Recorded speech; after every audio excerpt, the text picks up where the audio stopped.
Lama setelah Tuhan mengaruniakan keamanan kepada orang Israel ke segala penjuru terhadap semua musuhnya.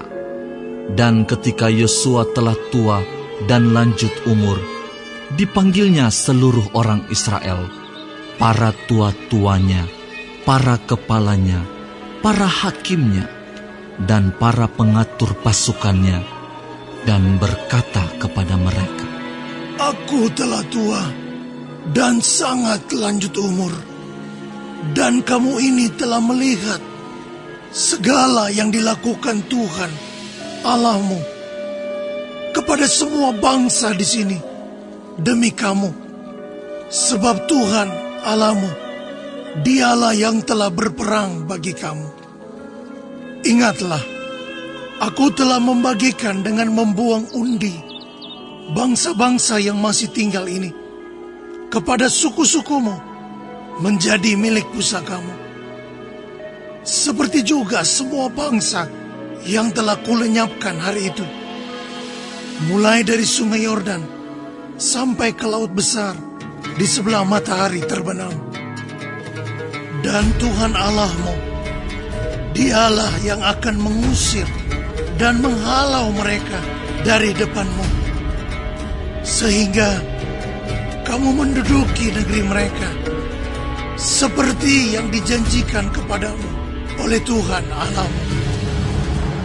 Kuatkanlah benar-benar hatimu dalam memelihara dan melakukan segala yang tertulis dalam kitab hukum Musa, supaya kamu jangan menyimpang ke kanan atau ke kiri, dan supaya kamu jangan bergaul dengan bangsa-bangsa yang masih tinggal di antaramu itu, serta mengakui nama Allah mereka dan bersumpah demi nama itu, dan beribadah atau sujud menyembah kepada mereka. Tetapi kamu harus berpaut pada Tuhan Allahmu seperti yang kamu lakukan sampai sekarang. Bukankah Tuhan telah menghalau bangsa-bangsa yang besar dan kuat dari depanmu? Dan akan kamu ini, seorang pun tidak ada yang tahan menghadapi kamu sampai sekarang. Satu orang saja daripada kamu dapat mengejar 1000 orang, sebab Tuhan Allahmu, Dialah yang berperang bagi kamu, seperti yang dijanjikannya kepadamu. Maka demi nyawamu, bertekunlah mengasihi Tuhan Allahmu.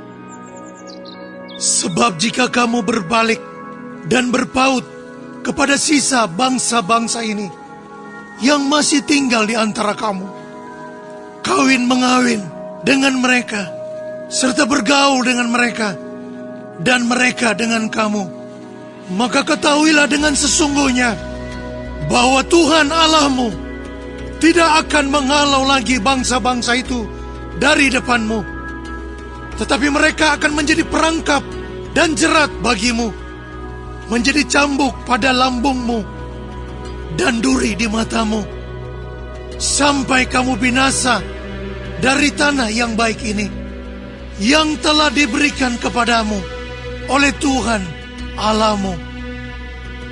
Maka sekarang, sebentar lagi, aku akan menempuh jalan segala yang fana. Sebab itu, insaflah dengan segenap hatimu dan segenap jiwamu, bahwa satu pun dari segala yang baik yang telah dijanjikan kepadamu oleh Tuhan Allahmu tidak ada yang tidak dipenuhi. Semuanya telah digenapi bagimu. Tidak ada satupun yang tidak dipenuhi.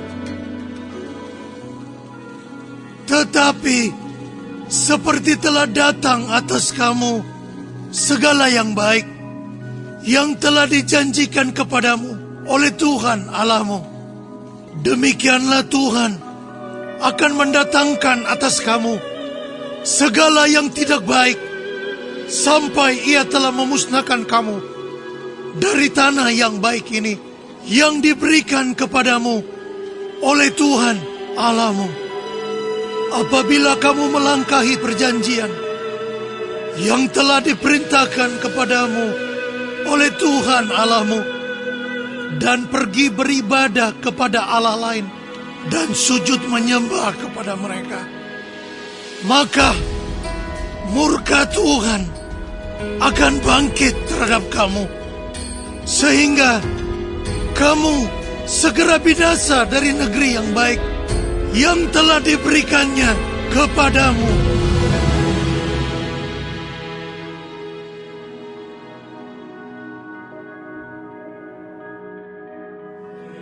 Kemudian Yosua mengumpulkan semua suku orang Israel di Sikem. Dipanggilnya para tua-tua orang Israel, para kepalanya, para hakimnya, dan para pengatur pasukannya. Lalu mereka berdiri di hadapan Allah. Berkatalah Yosua kepada seluruh bangsa itu, Beginilah firman Tuhan, Allah Israel. Dahulu kala di seberang sungai Efrat, disitulah diam nenek moyangmu, yakni Terah, ayah Abraham, dan ayah Nahor, dan mereka beribadah kepada Allah lain. Tetapi aku mengambil Abraham bapamu itu dari seberang sungai Efrat dan menyuruh dia menjelajahi seluruh tanah Kanaan. Aku membuat banyak keturunannya dan memberikan Ishak kepadanya. Kepada Ishak kuberikan Yakub dan Esau. Kepada Esau kuberikan pegunungan Seir menjadi miliknya. Sedang Yakub serta anak-anaknya pergi ke Mesir. Lalu aku mengutus Musa serta Harun dan menulahi Mesir, seperti yang kulakukan di tengah-tengah mereka. Kemudian aku membawa kamu keluar. Setelah aku membawa nenek moyangmu keluar dari Mesir, dan kamu sampai ke laut, lalu orang Mesir mengejar nenek moyangmu dengan kereta dan orang berkuda ke laut Teberau. Sebab itu, berteriak-teriaklah mereka kepada Tuhan, maka diadakannya gelap antara kamu dan orang Mesir itu, dan didatangkannya air laut atas mereka, sehingga mereka diliputi. Dan matamu sendiri telah melihat apa yang kulakukan terhadap Mesir. Sesudah itu, lama kamu diam di padang gurun. Aku membawa kamu ke negeri orang Amori yang diam di seberang sungai Yordan. Dan ketika mereka berperang melawan kamu, mereka kuserahkan ke dalam tanganmu, sehingga kamu menduduki negerinya. Sedang mereka kupunahkan dari depan kamu. Ketika itu, Balak bin Sipor, Raja Moab, bangkit berperang melawan orang Israel. Disuruhnya memanggil Bileam bin Beor untuk mengutuki kamu. Tetapi aku tidak mau mendengarkan Bileam, sehingga ia pun memberkati kamu. Demikianlah aku melepaskan kamu dari tangannya. Setelah kamu menyeberangi sungai Yordan dan sampai ke Yeriko, berperanglah melawan kamu warga-warga kota Yeriko, orang Amori, orang Feris, orang Kanaan, orang Het, orang Girgasi, orang Hewi, dan orang Yebus. Tetapi mereka itu kuserahkan ke dalam tanganmu. Kemudian aku melepaskan tabuhan, mendahului kamu dan binatang-binatang ini, menghalau mereka dari depanmu, seperti kedua raja orang Amori itu. Sesungguhnya bukan oleh pedangmu dan bukan pula oleh panahmu. Demikianlah kuberikan kepadamu negeri yang kamu peroleh tanpa bersusah-susah, dan kota-kota yang tidak kamu dirikan, tetapi kamulah yang diam di dalamnya. Juga kebun-kebun anggur dan kebun-kebun zaitun yang tidak kamu tanami, kamulah yang makan hasilnya. Oleh sebab itu, takutlah akan Tuhan dan beribadahlah kepadanya dengan tulus ikhlas dan setia. Jauhkanlah Allah yang kepadanya nenek moyangmu telah beribadah di seberang sungai Efrat dan di Mesir, dan beribadahlah kepada Tuhan. Tetapi jika kamu anggap tidak baik untuk beribadah kepada Tuhan, pilihlah pada hari ini kepada siapa kamu akan beribadah. Allah yang kepadanya nenek moyangmu beribadah di seberang sungai Efrat, atau Allah orang Amori yang negerinya kamu diami ini. Tetapi aku dan seisi rumahku, kami akan beribadah kepada Tuhan. Lalu bangsa itu menjawab, jauhlah daripada kami meninggalkan Tuhan untuk beribadah kepada Allah lain. Sebab Tuhan Allah kita, Dialah yang telah menuntun kita dan nenek moyang kita dari tanah Mesir, dari rumah perbudakan, dan yang telah melakukan tanda-tanda mujizat yang besar ini di depan mata kita sendiri, dan yang telah melindungi kita sepanjang jalan yang kita tempuh, dan di antara semua bangsa yang kita lalui. Tuhan menghalau semua bangsa dan orang Amori, penduduk negeri ini, dari depan kita. Kami pun akan beribadah kepada Tuhan, sebab Dialah Allah kita. Tetapi Yosua berkata kepada bangsa itu, tidaklah kamu sanggup beribadah kepada Tuhan, sebab Dialah Allah yang kudus. Dialah Allah yang cemburu. Ia tidak akan mengampuni kesalahan dan dosamu. Apabila kamu meninggalkan Tuhan dan beribadah kepada Allah asing, maka Ia akan berbalik daripadamu dan melakukan yang tidak baik kepada kamu, serta membinasakan kamu, setelah Ia melakukan yang baik kepada kamu dahulu. Tetapi bangsa itu berkata kepada Yosua, tidak, hanya kepada Tuhan saja kami akan beribadah. Kemudian berkatalah Yosua kepada bangsa itu, kamulah saksi terhadap kamu sendiri bahwa kamu telah memilih Tuhan untuk beribadah kepadanya. Jawab mereka, Kamilah saksi. Ia berkata, maka sekarang jauhkanlah Allah asing yang ada di tengah-tengah kamu, dan condongkanlah hatimu kepada Tuhan Allah Israel. Lalu jawab bangsa itu kepada Yosua, kepada Tuhan Allah kita kami akan beribadah, dan firman-Nya akan kami dengarkan. Pada hari itu juga Yosua mengikat perjanjian dengan bangsa itu dan membuat ketetapan dan peraturan bagi mereka di Sikem.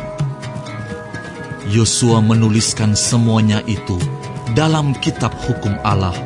Lalu ia mengambil batu yang besar dan mendirikannya di sana, di bawah pohon besar, di tempat kudus Tuhan.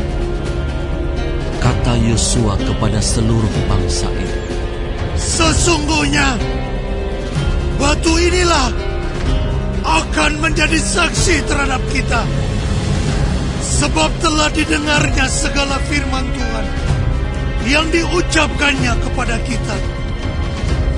Sebab itu, batu ini akan menjadi saksi terhadap kamu, supaya kamu jangan menyangkal Allahmu. Sesudah itu, Yosua melepas bangsa itu pergi, masing-masing ke milik pusakanya. Dan sesudah peristiwa-peristiwa ini, maka matilah Yosua bin Nun, hamba Tuhan itu, ketika berumur 110 tahun. Lalu ia dikuburkan di daerah milik pusakanya, di Timnat Serah, yang di pegunungan Efraim, di sebelah utara Gunung Gaas. Orang Israel beribadah kepada Tuhan sepanjang zaman Yosua dan sepanjang zaman para tua-tua yang hidup lebih lama daripada Yosua dan yang mengenal segenap perbuatan yang dilakukan Tuhan bagi orang Israel. Tulang-tulang Yusuf yang dibawa orang Israel dari Mesir dikuburkan mereka di Sikem, di tanah milik yang dibeli Yakub dengan harga 100 kesita dari anak-anak Hemor, bapa Sikem, dan yang ditentukan bagi Bani Yusuf menjadi milik pusaka mereka. Juga Eleazar bin Harun mati, dan dia dikuburkan di bukit yang diberikan kepada Pinehas, anaknya itu, di pegunungan Efraim.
Untuk pemimpin biduan dari Bani Korah, nyanyian pengajaran. Ya Allah, dengan telinga kami sendiri telah kami dengar, nenek moyang kami telah menceritakan kepada kami perbuatan yang telah Kau lakukan pada zaman mereka, pada zaman purbakala. Engkau sendiri dengan tangan-Mu telah menghalau bangsa-bangsa, tetapi mereka ini Kau biarkan bertumbuh. Suku-suku bangsa telah Kau celakakan, tetapi mereka ini Kau biarkan berkembang. Sebab bukan dengan pedang mereka menduduki negeri, bukan lengan mereka yang memberikan mereka kemenangan, melainkan tangan kanan-Mu dan lengan-Mu dan cahaya wajah-Mu. Sebab Engkau berkenan kepada mereka.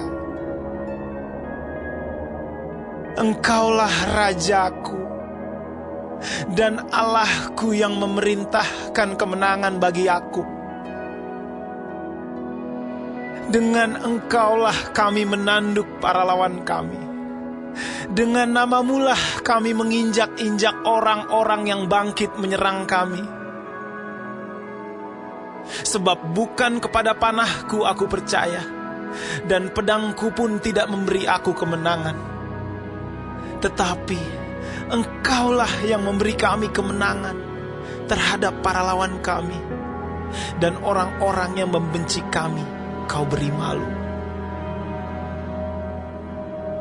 Karena Allah, kami nyanyikan puji-pujian sepanjang hari, dan bagi nama-Mu kami mengucapkan syukur selama-lamanya. Selah. Namun Engkau telah membuang kami dan membiarkan kami kena umpat. Engkau tidak maju bersama-sama dengan bala tentara kami. Engkau membuat kami mundur daripada lawan kami, dan orang-orang yang membenci kami mengadakan perampokan. Engkau menyerahkan kami sebagai domba sembelihan, dan menyerahkan kami di antara bangsa-bangsa. Engkau menjual umat-Mu dengan cuma-cuma, dan tidak mengambil keuntungan apa-apa dari penjualan itu. Engkau membuat kami menjadi celah bagi tetangga-tetangga kami, menjadi olok-olok dan cemooh bagi orang-orang sekeliling kami. Engkau membuat kami menjadi sindiran di antara bangsa-bangsa, menyebabkan suku-suku bangsa menggeleng-geleng kepala. Sepanjang hari aku dihadapkan dengan nodaku, dan malu menyelimuti mukaku. Karena kata-kata orang yang mencela dan menista di hadapan musuh dan pendendam. Semuanya ini telah menimpa kami, tetapi kami tidak melupakan Engkau dan tidak mengkhianati perjanjian-Mu. Hati kami tidak membangkang dan langkah kami tidak menyimpang dari jalan-Mu. Walaupun Engkau telah meremukkan kami di tempat serigala dan menyelimuti kami dengan kekelaman, seandainya kami melupakan nama Allah kami dan menadahkan tangan kami kepada Allah lain, masakan Allah tidak akan menyelidikinya? Karena Ia mengetahui rahasia hati. Oleh karena Engkau kami ada dalam bahaya maut sepanjang hari. Kami dianggap sebagai domba-domba sembelihan. Terjagalah. Mengapa Engkau tidur ya Tuhan? Bangunlah. Janganlah membuang kami terus-menerus. Mengapa Engkau menyembunyikan wajah-Mu dan melupakan penindasan dan impitan terhadap kami? Sebab jiwa kami tertanam dalam debu, tubuh kami terhampar di tanah. Bersiaplah menolong kami, bebaskanlah kami karena kasih setia-Mu.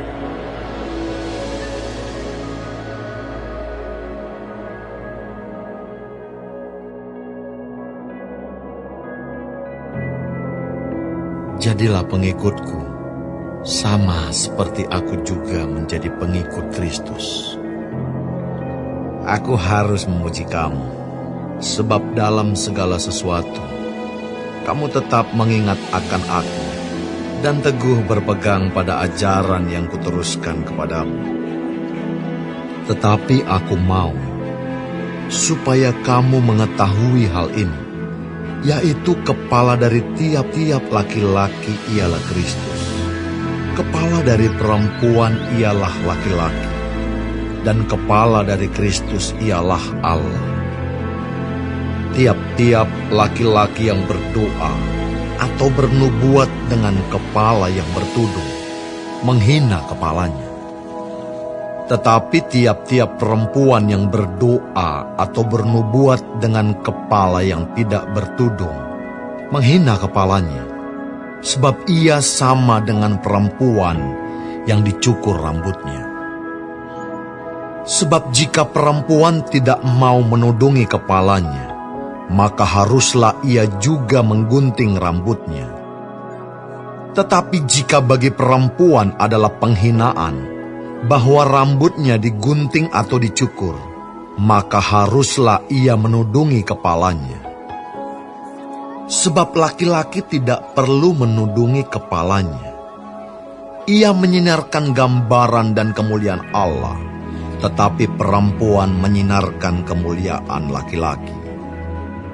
Sebab laki-laki tidak berasal dari perempuan, tetapi perempuan berasal dari laki-laki. Dan laki-laki tidak diciptakan karena perempuan, tetapi perempuan diciptakan karena laki-laki. Sebab itu, perempuan harus memakai tanda wibawa di kepalanya oleh karena para malaikat. Namun demikian, dalam Tuhan tidak ada perempuan tanpa laki-laki, dan tidak ada laki-laki tanpa perempuan. Sebab sama seperti perempuan berasal dari laki-laki, demikian pula laki-laki dilahirkan oleh perempuan. Dan segala sesuatu berasal dari Allah. Pertimbangkanlah sendiri, patutkah perempuan berdoa kepada Allah dengan kepala yang tidak bertudung? Bukankah alam sendiri menyatakan kepadamu bahwa adalah kehinaan bagi laki-laki jika ia berambut panjang, tetapi bahwa adalah kehormatan bagi perempuan jika ia berambut panjang, sebab rambut diberikan kepada perempuan untuk menjadi penudung. Tetapi jika ada orang yang mau membantah, kami maupun jemaat-jemaat Allah tidak mempunyai kebiasaan yang demikian. Dalam peraturan-peraturan yang berikut, aku tidak dapat memuji kamu, sebab pertemuan-pertemuanmu tidak mendatangkan kebaikan, tetapi mendatangkan keburukan. Sebab pertama-tama aku mendengar bahwa apabila kamu berkumpul sebagai jemaat, ada perpecahan di antara kamu, dan hal itu sedikit banyak aku percaya. Sebab di antara kamu harus ada perpecahan, supaya nyata nanti siapakah di antara kamu yang tahan uji. Apabila kamu berkumpul, kamu bukanlah berkumpul untuk makan perjamuan Tuhan. Sebab pada perjamuan itu, tiap-tiap orang memakan dahulu makanannya sendiri, sehingga yang seorang lapar dan yang lain mabuk. Apakah kamu tidak mempunyai rumah sendiri untuk makan dan minum? Atau maukah kamu menghinakan jemaat Allah dan memalukan orang-orang yang tidak mempunyai apa-apa? Apakah yang kukatakan kepada kamu? Memuji kamu. Dalam hal ini, aku tidak memuji. Sebab apa yang telah kuteruskan kepadamu, telah aku terima dari Tuhan, yaitu bahwa Tuhan Yesus, pada malam waktu ia diserahkan, mengambil roti, dan sesudah itu ia mengucap syukur atasnya. Ia memecah-mecahkannya dan berkata, "Inilah tubuhku yang diserahkan bagi kamu. Perbuatlah ini menjadi peringatan akan aku." Demikian juga ia mengambil cawan sesudah makan, lalu berkata, "Cawan ini adalah perjanjian baru yang dimeteraikan oleh darahku. Perbuatlah ini setiap kali kamu meminumnya, menjadi peringatan akan aku. Sebab setiap kali kamu makan roti ini dan minum cawan ini, kamu memberitakan kematian Tuhan sampai ia datang. Jadi barang siapa dengan cara yang tidak layak makan roti atau minum cawan Tuhan, ia berdosa terhadap tubuh dan darah Tuhan. Karena itu, hendaklah tiap-tiap orang menguji dirinya sendiri, dan baru sesudah itu, ia makan roti dan minum dari cawan itu. Karena barang siapa makan dan minum tanpa mengakui tubuh Tuhan, ia mendatangkan hukuman atas dirinya.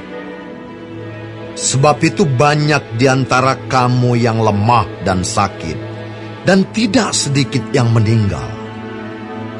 Kalau kita menguji diri kita sendiri, hukuman tidak menimpa kita. Tetapi kalau kita menerima hukuman dari Tuhan, kita dididik supaya kita tidak akan dihukum bersama-sama dengan dunia. Karena itu, saudara-saudaraku, jika kamu berkumpul untuk makan, nantikanlah olehmu seorang akan yang lain. Kalau ada orang yang lapar, baiklah ia makan dahulu di rumahmu, supaya jangan kamu berkumpul untuk dihukum. Hal-hal yang lain akan kuatur kalau aku datang.